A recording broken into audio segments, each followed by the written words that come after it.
Much, Susan Lee back at HQ.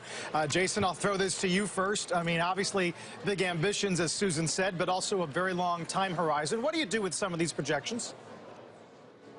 Well, I think that nobody has any real clarity on what's going on in China. Remember, this isn't even a democracy, and you have a company hanging out there, you know, sort of growing in a large way that the SEC is trying to figure out what's going on. So for any of us to try to pretend we know what's going on in China and with their economy, which has many thumbs on the scale and a lot of manipulation and a ton of corruption, and then try to understand what's going on inside of a company that's a high-growth internet company, very hard to have any kind of transparency or insight into this company because it's kind of a black box, China, right? And so I would be very careful owning stocks like these. That being said, obviously they have a tremendous business. And you know, they're moving towards operating like an American company with a lot more transparency, and the SEC is going to force them. So it really is an interesting test case, I think.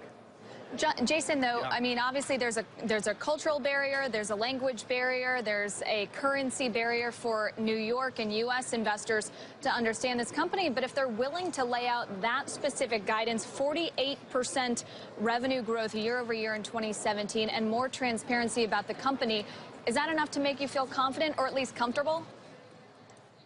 Yeah, I wouldn't be comfortable owning anything in China in a place where the government can round up, you know, the press and put them in jail for what they say.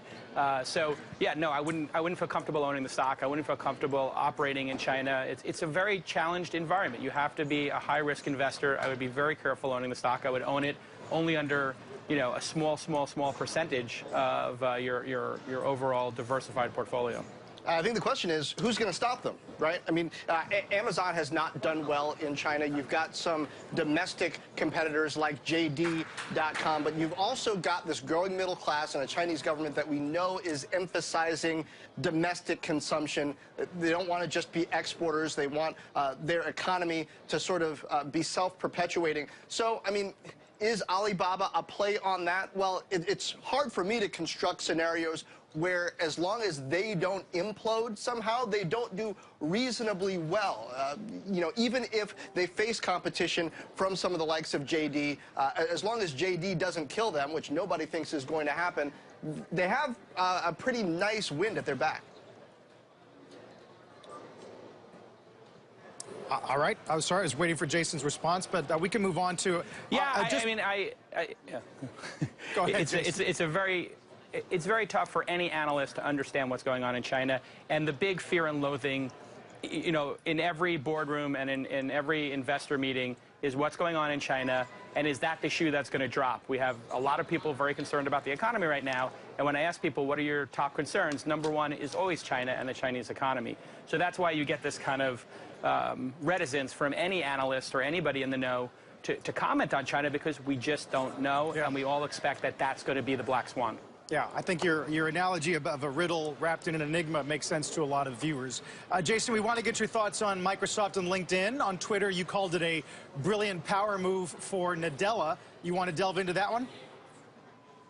Yeah, listen, I think Satya is doing an amazing job of changing the approach that Microsoft has. Instead of a closed ecosystem where all the great ideas have to be inside their building and they can't be on any other platform, you look at what he's done in terms of buying apps like Wunderlist, Sunrise, and being in the top 10 apps, certainly in the top 5 for enterprise, on Apple's own operating system. He's doing a lot of things right. So to buy LinkedIn, which is, you know, a company that has a massive amount of data on enterprises, it means that they could take things like Skype and Yammer and integrate them into the graph, the enterprise graph, at LinkedIn. Now, what does enterprise graph mean? It basically means they know who works at a company, how long they've been there, what skills they have, what they do for that company, and with one button, you could have everybody who is an engineer at you know, a company through LinkedIn in a chat room. And so I think there's many different ways in which this could add a ton of value. It does speak volumes that maybe the team at LinkedIn felt that they were sort of bouncing along the ceiling. They couldn't figure out a way to break out. And sometimes when you can't break out like that, the gains will come when you're part of a bigger company. Just like YouTube did at Google, and now it's a juggernaut for Google. I think that's a really great comparison you're making, Jason, to Google YouTube, because that's one, unlike Facebook, Instagram, unlike Facebook, WhatsApp, that's one where one sort of fueled the other. When you had Google search and the integration of YouTube into Google search results, that really sort of powered YouTube. I think the challenge here is for Microsoft to work out how these different online identities are going to cooperate with each other, or how they're going to integrate them. I mean, you got your Live ID, and then you've got your LinkedIn ID. Are they going to try to merge those together, or are they just going to try to make them work together really well? Are they going to enable you to be able to work on Office documents easily from within LinkedIn, and then encourage you to sign up for a paid Office 365 account? Figure out how to encourage enterprises to do that somehow through LinkedIn connections. That seems to be what Microsoft CFO Amy Hood was hinting at when she said revenue growth was going to be her first metric, and then the ability to sort of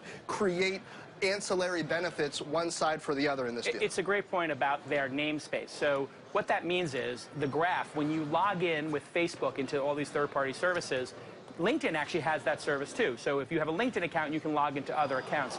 So that's going to provide a ton of data for them. And you can imagine if every single person who has a LinkedIn account automatically got free storage and a free Outlook email account and a Skype account. So when you go to the Skype directory, everybody in LinkedIn is there. And when you go to the Skype directory or you go to Outlook and you search for a CFO, you see them right there. It's incredibly powerful. So, and the other thing that you mentioned about the YouTube Google analogy, YouTube had out-of-control spending, and they really had a hard time scaling that service on a global basis, right? And if you looked at LinkedIn, that hasn't scaled on a global basis yet. That needs to, and they were able to do YouTube so effectively. LinkedIn's cost structure was very high. Now you're going to get all that efficiency that Microsoft has with their cloud computing, and I think this is a bold move by Microsoft, and I think it's going to push a lot of other companies maybe to make some big acquisitions, and certainly I think Twitter's in play. Finally, Jason, everybody wondering what your take is on the Warriors today, falling to the Cavs in Game 5. LeBron with 41. You were not too kind to LeBron on this show a couple of weeks ago. Let's hear that tape. Yeah. I don't think LeBron James will ever win another title. LeBron James never going to win a title if they can keep this team together. The Warriors are going to be the greatest team in the history of basketball.